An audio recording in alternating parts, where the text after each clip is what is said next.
Meu nome é Brian Henrique e hoje eu vou tentar ensinar BaseScript. Na aula 30 do curso de BaseScript, a gente vai entender como funciona o comando runDLL32, que é um executável genérico do Windows NT 2000 e XP, que tem a função de carregar DLLs na memória para tornar elas utilizáveis por outros programas, principalmente por programas linha de comando.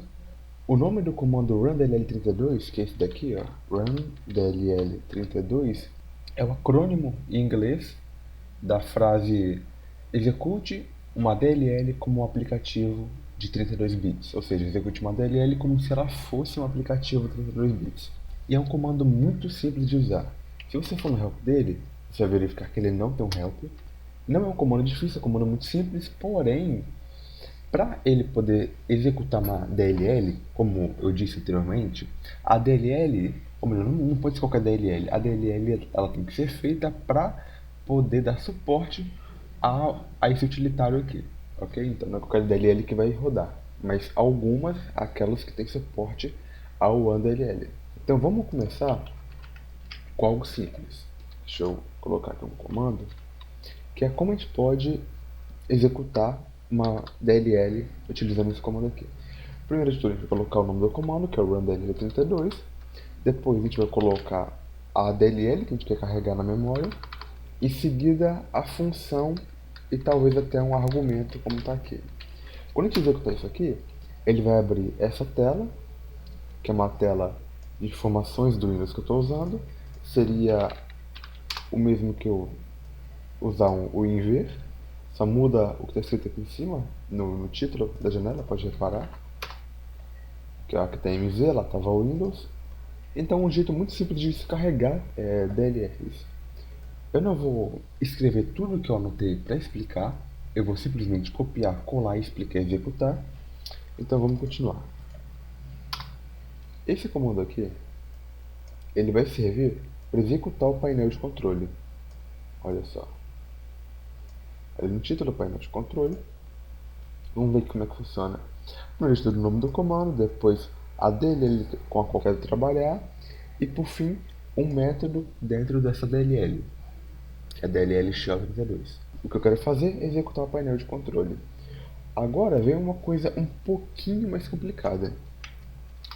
Pode reparar que essa janela aqui, que foi aberta, como você pode ver aqui também está no Shell 32.dll, executamos o método control runDLL, ou seja, o método painel de controle, e dentro do painel de controle eu quero executar timeDate. Seria o mesmo que entrar no painel de controle e abrir o timeDate lá por dentro.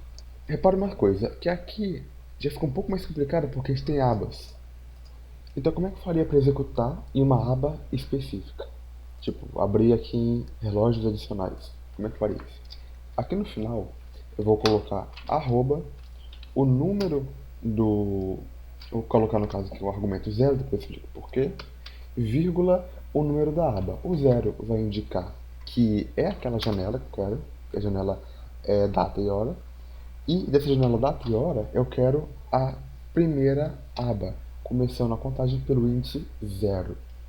Então, se eu colocar 00, normal. Se eu colocar 01, vai abrir na segunda aba. Agora, se eu colocar 02, para abrir na terceira aba, simplesmente não abre porque eu ainda não descobri. Caso descubra, eu não digo. Um outro comando que é bem interessante é o das propriedades de vídeo. Se eu colocar sem nada, ele vai abrir aqui as propriedades de vídeo, personaliza o computador, aqui está a tela. Se eu vir aqui colocar vírgula, vírgula, 0, vai aparecer uma outra coisa. E é nisso que eu queria chegar.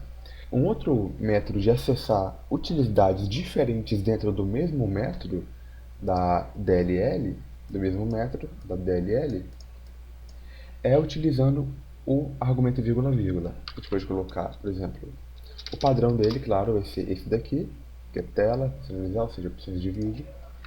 Mas a gente pode passar outros argumentos, como por exemplo o argumento 0, ele vai indicar que é para abrir as configurações dos ícones da área de trabalho. O 01 vai indicar que é para abrir as configurações de proteção de tela. 02 ou melhor, o 2, né? Não 02. Vai abrir o painel de personalização da área de trabalho. E por fim, a gente tem o 3,3, que vai abrir o que abriu inicialmente, que foi personalizar seu vídeo, tela. E o padrão é esse aqui também. Limitar a tela. E vamos agora ver como é que a gente pode utilizar, a gente pode acessar as propriedades do sistema. Também é bem simples. A gente já pode ver que o padrão é a primeira aba, nome do computador. Mas aqui a gente tem mais algumas opções. Deixa eu colocar. Nesse caso aqui é o arroba. Sempre vai ser ou vírgula, vírgula ou arroba para passar algum argumento para esse método. Nesse caso aqui, a gente vai começar pelo 1. Eu vou colocar o 1,0. Opa, é 1,1. E vai abrir o padrão, a primeira aba. 1,2 vai abrir a segunda aba de hardware. 1,3 avançado. 1,4 proteção do sistema. E 1,5 a aba remoto. Isso aqui pode ser muito útil, importante informar, para quando você queira criar um script que ele explique ou ensine alguém alguma coisa.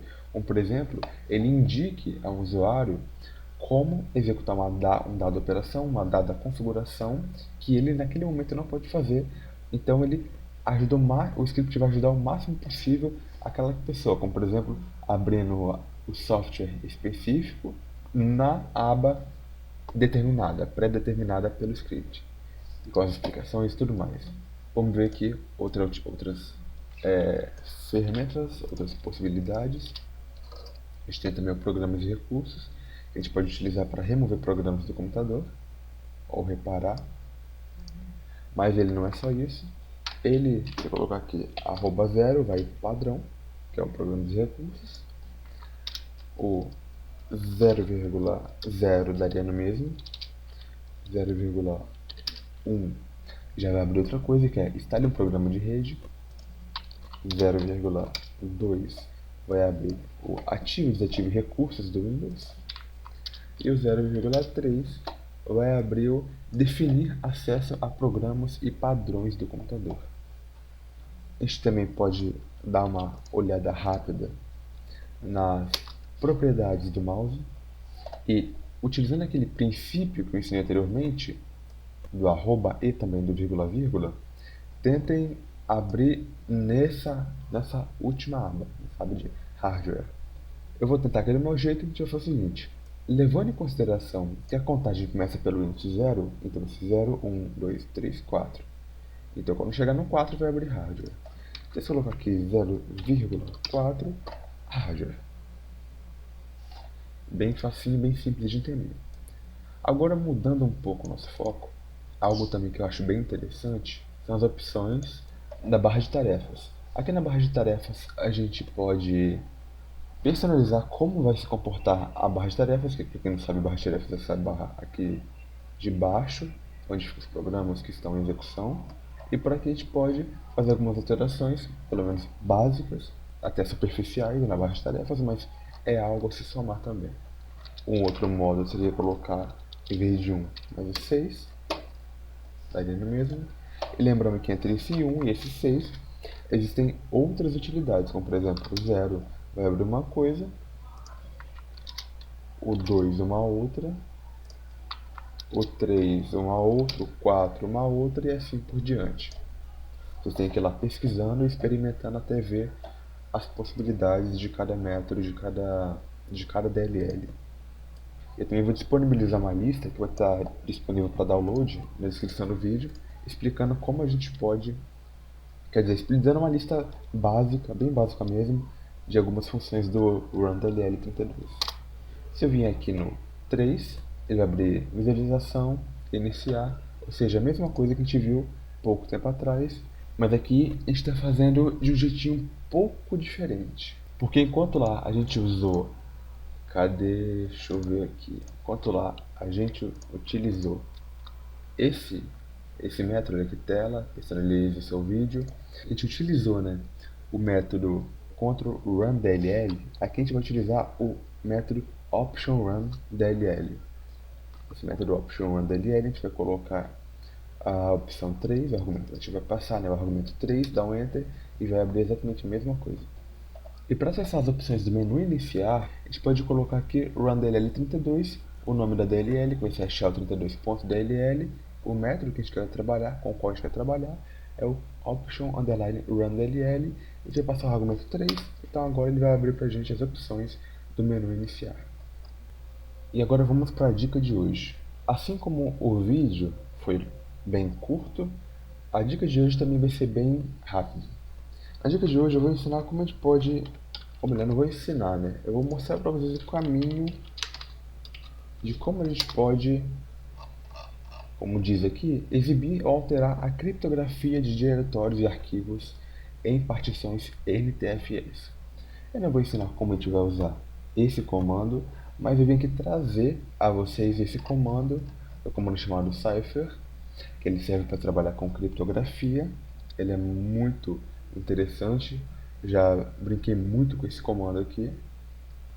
E eu vou ficando por aqui, espero que vocês tenham curtido a aula, que foi uma aula bem curta, mas até a próxima aula, que diga-se de passagem, é a última aula do curso.